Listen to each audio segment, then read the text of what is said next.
السلام علیکم ورحمۃ اللہ وبرکاتہ۔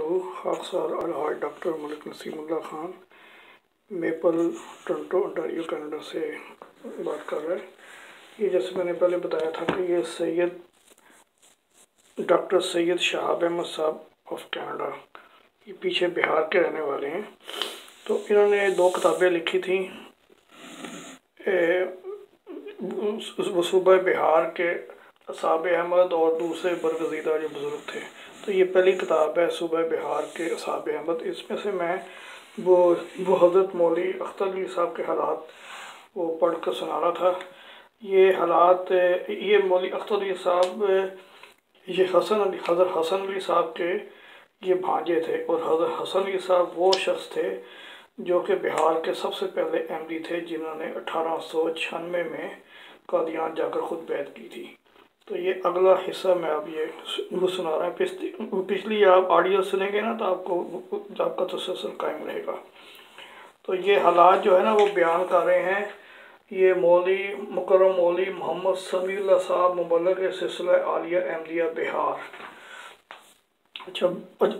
اچھا وہ لکھتے ہیں، خود میرا واقعہ ہے کہ جب میں 1945 میں بیعت کر کے قادیان سے واپس آیا تو اتفاقاً دشمنان احمدیت کے نرغہ میں پھنس گیا۔ ابھی تک مولوی اختر علی صاحب سے میری دید تھی نہ شنید تھی، یعنی جانتے ہی نہیں تھے، مگر جب انہیں معلوم ہوا کہ بھاگلپور میں اس قسم کا ایک واقعہ ہوا ہے تو فوراً وہ دریافت حال کرنے کے لیے ایک پارٹی بھیجی، اور جب 1949 میں اعداء یعنی دشمن حضرت مسیح علیہ السلام نے مجھے زیادہ ستانا شروع کیا تو اپنے اہل و عیال کو لے کر انہی کے سایہ میں پناہ گزین ہو گیا۔ یہ جب تک زندہ رہے بزرگانہ شفقت سے پیش آتے رہے۔ ان کی سیرت کے سلسلے میں ان کی فراست مومنانہ کا ذکر کرنا بھی ضروری سمجھتا ہوں۔ موت سے 2 دن بیشتر، یعنی موت سے 2 دن پہلے نہایت وثوق سے انہوں نے اپنی وفات کی پیشگوئی کر دی۔ اپنے خاص خادم معین احمد کو اس قبر کی صفائی کا حکم دے دیا جس میں ان کی لاش رکھی جانے والی تھی۔ حالانکہ اس وقت تک ہم لوگوں کو ان کے شفا کی زیادہ امید تھی اور موت کی کوئی علامت ظاہر نہ ہوئی تھی۔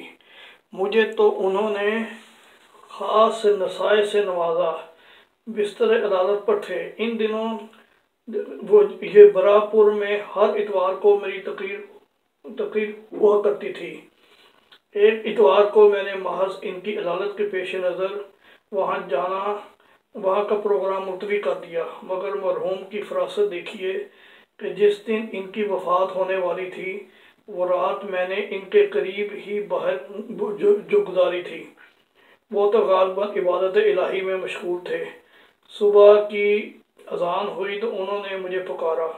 میں وضو کر کے مسجد جانے لگا تھا۔ مجھے اپنے پاس بلایا اور کہا، آپ آج براپور چلے جائیں اور جو سلسلہ تبلیغ وہاں شروع کیا ہے جاری رکھیے۔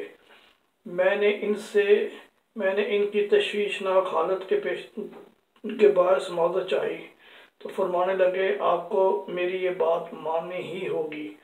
میں تو ان کے حکم کی تعمیل کرتا ہوا براپور چلا گیا۔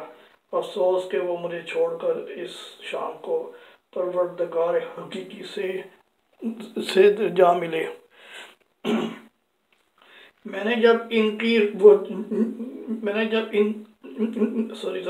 جب وہ خبر وفات سنی تو مجھے دفعتاً حضرت اسامہ رضی اللہ تعالیٰ عنہ کا واقعہ یاد آ گیا کہ آن صلی اللہ علیہ وسلم نے انہیں بھی اپنی وفات سے قبل ایک سریہ یعنی جنگ ہوتی تھی چھوٹی کا سردار بنا کر مدینہ سے باہر جانے کا حکم دیا تھا۔ یہ میرا دل ہی جانتا ہے کہ اس وقت مجھے براپور جانا اتنا شاق گزر رہا تھا، مگر اس بندہ خدا کی مصلحت تو کچھ اور ہی تھی۔ اور پھر جب اسی دن سول سرجن آیا اور اس نے انجیکشن دینا چاہا تو اس سے بھی یہ فرمایا کہ میں اپنا فرض ادا کر چکا ہوں، اب آپ بھی اپنی ڈیوٹی کا وہ جو کر لیجئے۔ وہ مرحوم مرض الموت